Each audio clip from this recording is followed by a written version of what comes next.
the day Pikachu and the Persian kitty heard the heart of Australia.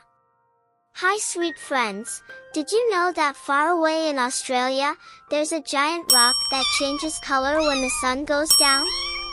It's called Uluru, and it's a magical place in the middle of the desert, where the wind whispers softly and the earth holds very old memories.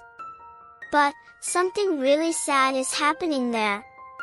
So please subscribe to the channel to find out how Pikachu and the little Persian kitty helped this special rock smile again. Pikachu and the Persian kitty arrived in the desert with sparkly eyes full of wonder. The sun made the sand glow like gold, and right there in the middle of everything stood Uluru, so big it looked like it could touch the sky. They were amazed, but deep inside, they also felt a heavy silence in their hearts. The kitty gently touched the rock, and Pikachu held his tiny paws. Something inside them whispered that Uluru was feeling sad. Soon, some children from the area appeared, and one of them, a very quiet little girl named Kira, walked toward them. She wore a necklace made of little seeds and had a kind, peaceful smile. In a gentle voice, she explained that Uluru is sacred to the Aboriginal people, the first people to live in Australia. But, many visitors don't remember that. They take photos, but forget to respect the place. And Uluru, who carries the stories of many generations, was quietly crying on the inside. Subscribe now to find out what they did to turn the rock's sadness into a light full of hope.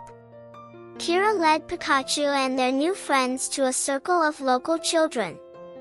They began to sing an old song, one taught to them by their grandparents. It was a melody to comfort the earth. The Persian kitty laid down beside the rock. Pikachu rested his little face on it, and all the children closed their eyes together. When the song ended, something incredible happened. The rock began to glow. It turned golden, then pink, then purple, as if it were smiling. A gentle rainbow appeared in the sky, and the wind softly blew, like a quiet, "Thank you." The children held hands, and Kira whispered sweetly, "When we listen with kindness, even the earth feels loved." If you believe that love can heal even the heart of nature, leave a cute little like, subscribe to the channel, comment a rainbow, and share this story with someone you love. And if you'd like to help us tell more beautiful stories like this, make a loving donation to our channel. Bye bye sweet friends, see you in the next adventure full of heart and wonder.